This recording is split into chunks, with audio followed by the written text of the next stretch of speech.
La idea dentro de esta audioclase es poder reflexionar como observables las conductas no verbales desplegadas por un niño dentro de una sesión psicodiagnóstica o dentro de una sesión terapéutica.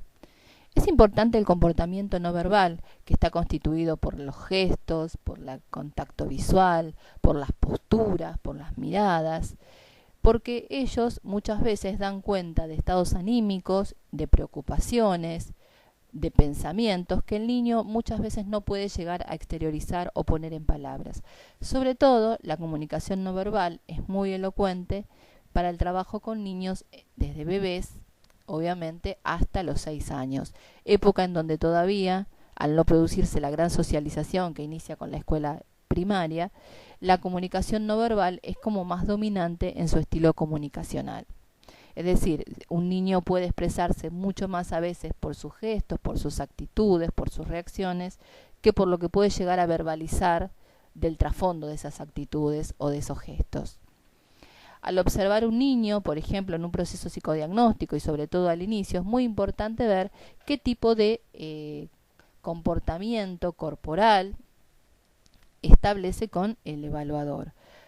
Podemos pensar, por ejemplo, se trata de un niño que contacta con la mirada o esquiva con su mirada, se mantiene cercano al escritorio o se mantiene alejado. Hay niños que son hiperkinéticos y no se mantienen en sus sillas, van, vienen, se sientan o manipulan o tocan todo cuanto encuentran en el consultorio, por ejemplo. Hay otros que se quedan sentaditos, como inhibidos, como coartados, casi sin moverse. Es decir, la mirada de un niño, su actitud, su expresión facial. Fíjense, por ejemplo, ahora estamos mirando a una niña que se nota que está enojada por algo, que está triste por algo, como angustiada. Entonces, aunque esa niña no exprese me siento mal, me siento triste, me siento angustiada, su cara es suficiente, delata suficiente justamente todo esto que está pasando por adentro.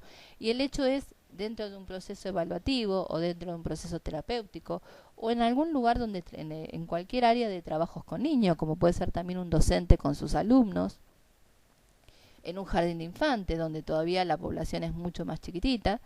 Entonces, en estos casos el comportamiento no verbal es muy significativo. Entonces, es importante también integrarlo con el resto, digamos, de lo que vamos analizando. En el caso de un proceso psicodiagnóstico, de las distintas técnicas. De todos los test proyectivos, los test lúdicos, como es la hora de juego, es uno en donde el niño tiene más posibilidad de mostrarnos distintos comportamientos corporales en su actitud con el material, si juega, si elige dibujar, qué tipo de tareas elige. Esto también a veces en las salas de jardín de infantes, en la salita, en la hora de juego, ¿no? Los chicos están los que eligen los juegos didácticos, los que eligen dibujar, los que eligen juegos más de acción, los que eligen ir a jugar con los juegos. Hay obviamente los que eligen leer. Cada uno, sobre todo cuando se privilegian determinados tipos de actitudes, nos van a dar cuenta de determinados rasgos de personalidad. Decíamos, en la hora de juego es súper importante la observación conductal. Es decir, que lo que estamos hablando en este caso es de cómo podemos incluir la comunicación no verbal en el trabajo con niños. Y desde ahí armar hipótesis. Les quería comentar, por ejemplo, el caso de un niño de 5 años cuya sintomatología por la cual su madre consulta era porque tenía dolores de cabeza, se quejaba en el colegio de que tenía dolores de cabeza y tenía también eneuresis. Reciente, digamos, había controlado esfínteres y después, digamos, había empezado hace unos meses con este tema de eneuresis. Por ejemplo, pensándolo, porque la idea hoy era justamente rescatar esta parte, digamos, de la comunicación no verbal o paraverbal. No quería entrar al consultorio si no era con su mamá, entonces la primera y la segunda sesión entraba con su mamá, por lo cual había que ir haciendo también un trabajo conjunto. No mantenía contacto visual y estaba físicamente, corporalmente todo el tiempo, digamos, agarrado a su mamá. Ya después de la segunda sesión, siempre, digamos, se le preguntaba, bueno, si quería entrar solito, si podía entrar solito, no, que quería entrar con su mamá. La primera sesión había llorado muchísimo.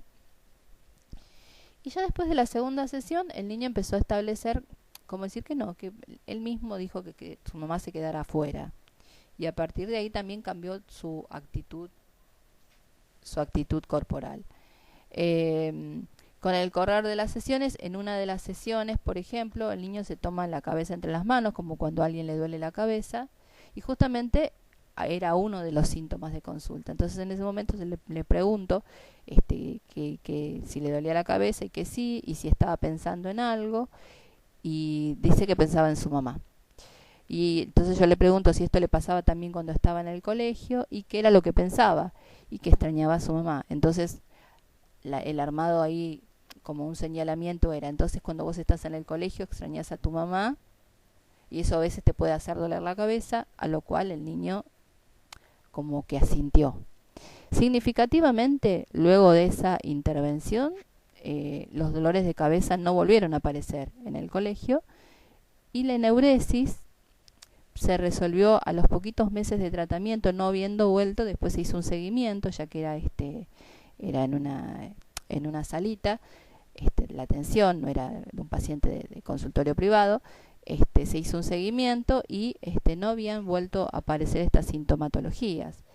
Lo que sí era significativo también desde la conducta corporal de la mamá, el apego de la mamá con el niño. Al ir trabajando también con la mamá, yo creo que eso también fue ayudando un poco a tratar de marcar un poco las diferencias y los límites. El primer límite acá fue físico. Por eso, digamos, era la idea de hoy, era reflexionar sobre la importancia del uso de la comunicación no verbal y utilizarla también como un interrogante a ir desarrollando y a ir trabajando con los distintos recursos con los que contamos en el trabajo con niños.